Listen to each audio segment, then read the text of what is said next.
یہ جو بات میں نے بتائی ہے یہ ہوائی جہاز والوں کے لیے بھی یہی ہے، سفر چاہے سمندری کیا ہو اس کے لیے بھی یہی ہے، اگر پیدل یا خشکی کے راستے گئے ہیں بس پر اس کے لیے بھی یہی ہے۔ تو احرام باندھنے کے بعد جب آپ میقات سے گزرنے لگے ہیں تو اس سے پہلے بھی آپ لبیک اللہم لبیک کہہ سکتے ہیں۔ تو یہ تلبیہ اسے کہا جاتا ہے، لبیک اللہم لبیک، یہ یاد کرنا چاہیے، ہر ایک کو یاد ہونا چاہیے، اور یہ آپ روانی کے ساتھ اسے پڑھ سکیں۔ یہ نہ کہ اٹک اٹک کر آپ کو پڑھنا ہی نہ آئے تو اللہ کو اپنے حاضری کا اعلان کرنا ہے اور وہ بھی نہ آئے آپ کو تو پھر فائدہ کیا حج کرنے کا؟ اچھی طرح یاد کر کے جائیں، لبیک اللہم لبیک لبیک لا شریک لک لبیک ان الحمد والنعمت لک والملک لا شریک لک، کہ اللہ میں حاضر ہوں اے اللہ میں حاضر ہوں، تیرا کوئی شریک نہیں، بے شک سب تعریفیں ساری نعمتیں تیرے لیے ہیں، تیری ہیں، اور ملک اور یہ بادشاہت سب تیری ہے اور تیرا کوئی شریک نہیں۔ یہ آپ بار بار پڑھتے رہیں گے، اور پھر مکہ میں داخل ہونا ہے تو آپ کو میں نے بتا دیا کہ غیر مسلموں کا وہاں داخلہ ممنوع ہے، تو یہ بڑے اعزاز کی بات ہے کہ آپ کو اللہ تبارک و تعالیٰ نے اپنے بیت اللہ کے حج کے لیے چنا ہے۔ تو مسجد حرام میں جب آپ داخل ہوں گے تو عام مسجدوں کی طرح، جس طرح عام مسجدوں میں داخل ہوتے ہیں اسی طرح آپ نے دعا پڑھنی ہے، دایاں پاؤں پہلے اندر رکھنا ہے اور بسم اللہ والصلاۃ والسلام علی رسول اللہ اللہم اغفر لی ذنوبی وافتح لی ابواب رحمتک، ہمارے یہاں عموماً مختصر اللہم افتح لی ابواب رحمتک پڑھی جاتی ہے، تو یہ ساری دعا جو ہے یہ سنت سے ثابت ہے، اسے پڑھنا چاہیے۔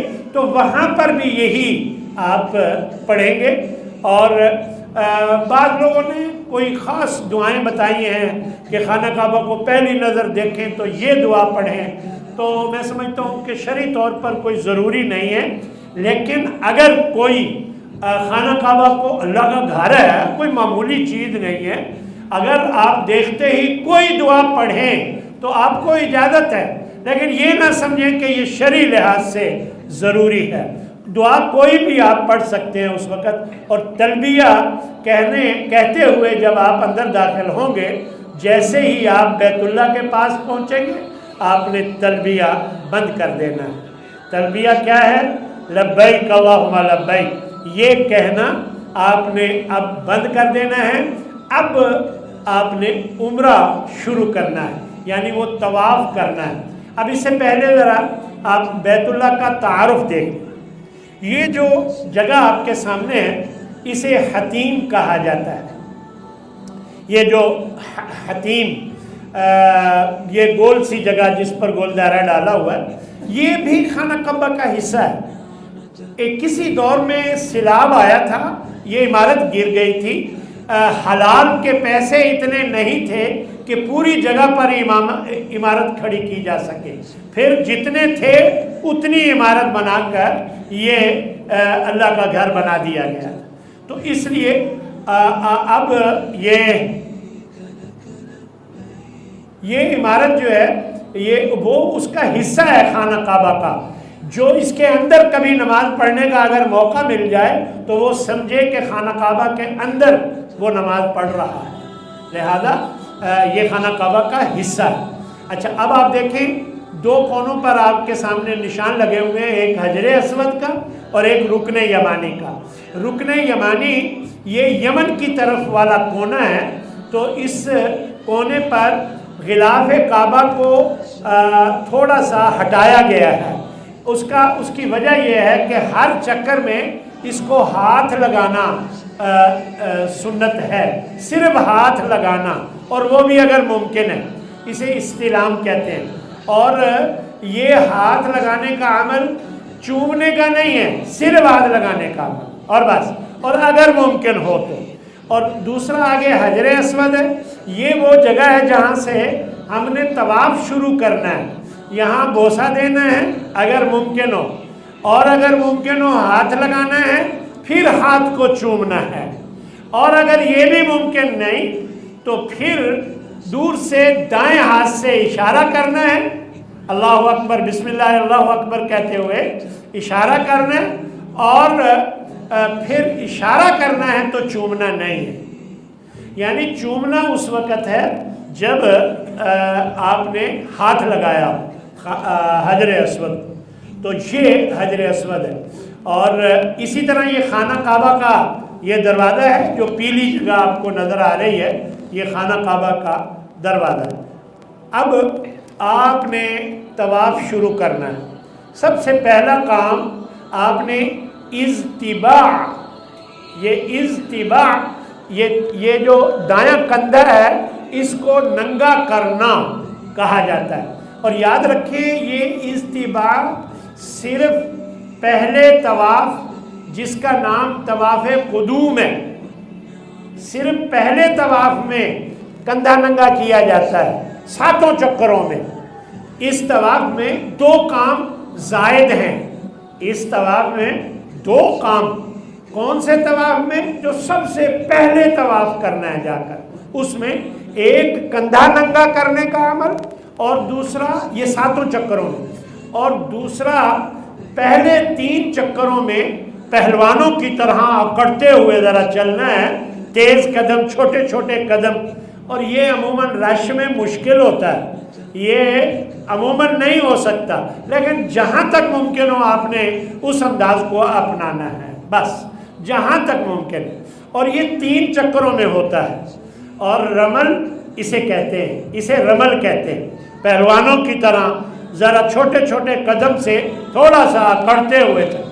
تو خیر اس کی وجہ آپ علماء سے پوچھئے گا۔ بہرصورت ہمارے پاس ٹائم، اذان کتنے بجے ہوتی ہے؟ ہاں جی کوئی، اچھا ٹھیک جی، سمجھ آئی میری بات؟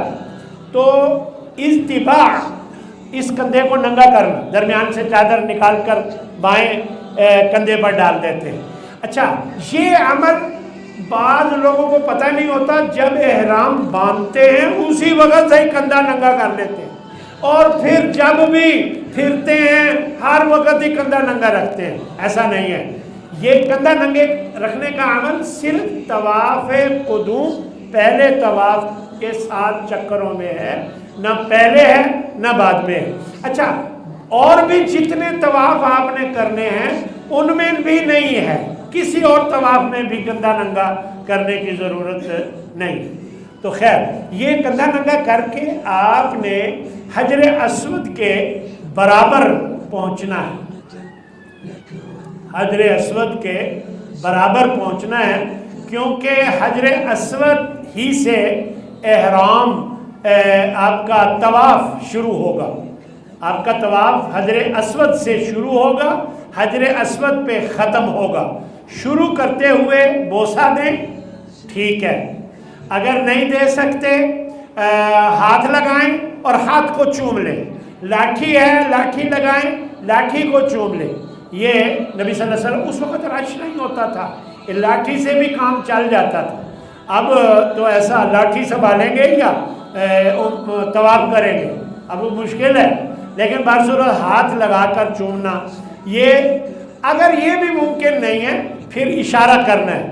اچھا، 2 ہاتھوں سے نہیں اشارہ کرنا، یہ دیکھیں یہ کانٹا کا نشان اسی لیے لگایا، ایسے ایسے کرتے ہیں، ایسے ایسے ایسے نہیں کرنا، صرف یہ ہاتھ اٹھانا ہے اور بسم اللہ اللہ اکبر کہنا ہے، بسم اللہ اللہ اکبر۔ اچھا، ہاتھ اٹھانا، ہاتھ لگانا، حجر اسود کو چومنا، اور یہ سارے استلام کہلاتے ہیں۔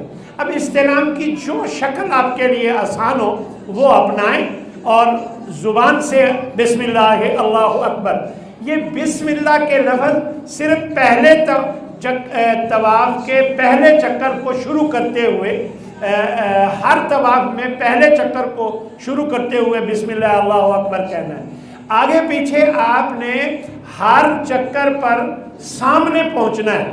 بعض اوقات بندے کو اندازہ نہیں ہوتا، وہ دور ہوتا ہے سمجھتا ہے حجر اسود آ گیا، اب حجر اسود یہاں ہے، بندہ یہاں ہے، وہ یہیں سے ہی کہہ دیتا ہے اللہ اکبر اور اشارہ کرتا ہے. نہیں، آپ جب تک سامنے نہ پہنچے، اور اس کی نشانی یہ ہے ادھر حجر اسود اور ادھر پیچھے سبز رنگ کی بتیاں لگی ہوئی ہیں، ان دونوں کی جب بالکل درمیان میں پہنچیں گے تب آپ کا طواف شروع ہوگا اور چکر بھی اسی وقت مکمل ہوگا. باقی چکروں میں پھر آپ نے اشارہ کرنا ہے اور بسم اللہ کہے بغیر صرف اللہ اکبر کہنا ہے. بسم اللہ تو شروع کرتے ہوئے کہی تھی نا، اب آپ نے باقی چکروں میں ہر دفعہ حجر اسود کے برابر جب آپ پہنچیں گے تو آپ نے اللہ اکبر کہنا ہے اور اشارہ کرنا ہے. تو یہ عمل آپ دیکھیے گا، دو ہاتھوں سے اشارہ کرنا درست نہیں ہے. لا شريك لك لبيك إن الحمد والنعمة لك والملك لا شريك